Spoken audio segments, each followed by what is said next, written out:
There's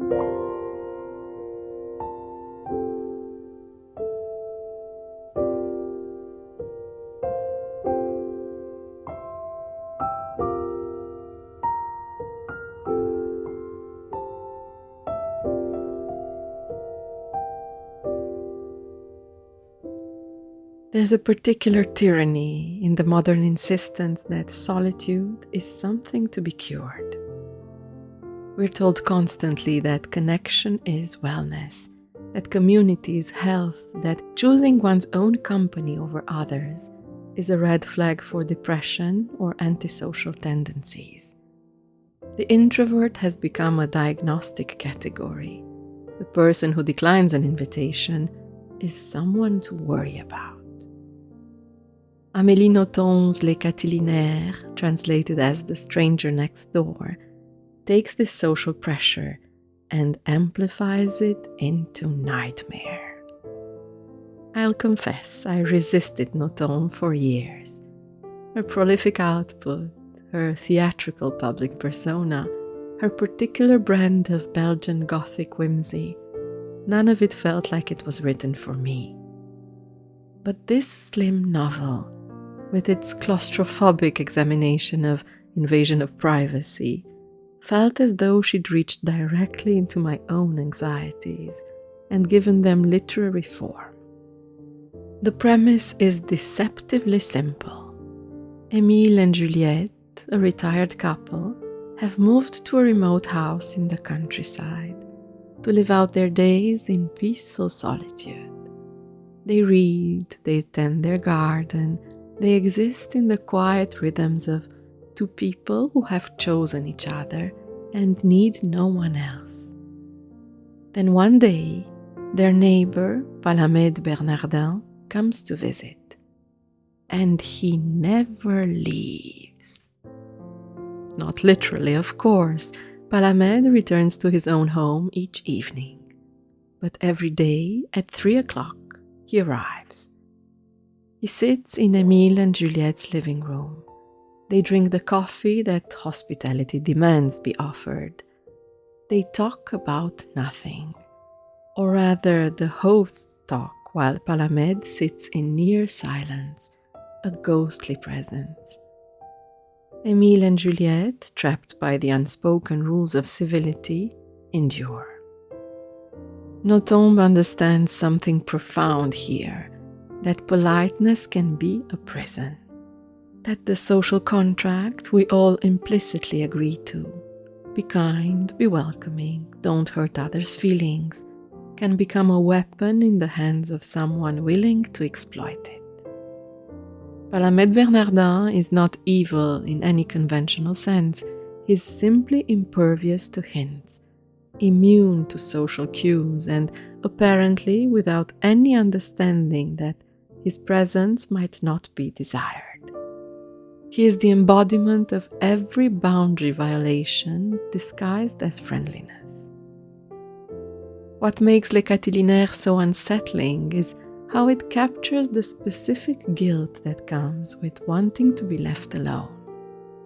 Émile and Juliette aren't misanthropes. They don't hate people. They simply want to live their own lives, in their own space, on their own terms. But this desire, which should be the most basic of human rights, becomes something they must defend, must justify, must feel obscurely ashamed of. When Émile finally explodes in anger at their unwanted visitor, we feel his rage, but we also feel his guilt, the nagging sense that perhaps he's being cruel, unreasonable, that surely he should be able to tolerate a few hours of company each day. The novel's title references Cicero's speeches against Catiline, the Roman senator who conspired against the Republic.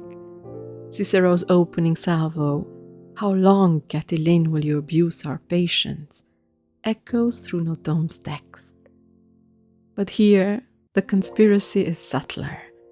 It's the slow invasion of one's peace, the colonization of one's time, the assumption that anyone's company is better than one's own. Nothomb writes with a precision that borders on the surgical. Her prose is clean, almost sparse, which makes the absurdity of the situation stand out in sharp relief.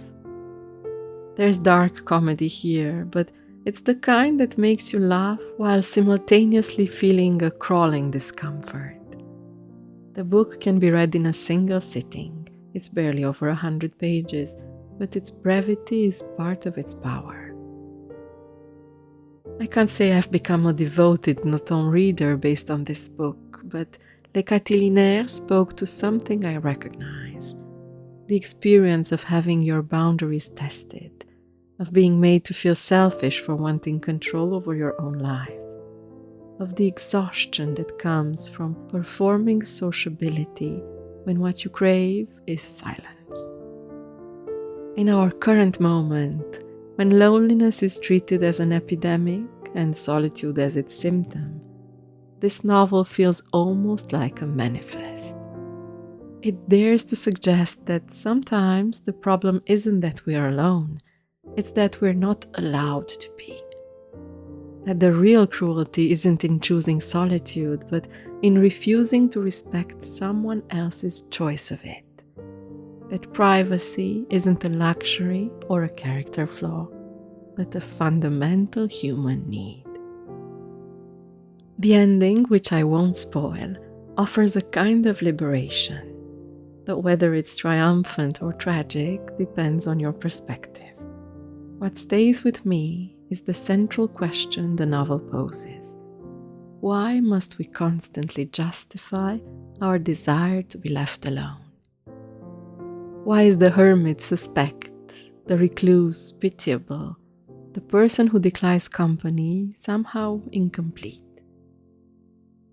Nothomb doesn't answer these questions so much as she dramatizes their urgency. In doing so, she's written a strange little book that feels like permission. Permission to close the door, to decline the invitation, to choose your own company without apology. In a world that insists we're only whole when connected to others, Les Catilinaires makes a case for the radical act of disconnection. Sometimes the stranger next door is the one who won't acknowledge that next door is exactly where they should stay. See you tomorrow for a visit to one of Brussels' hidden jewels. Until then, Merry Advent.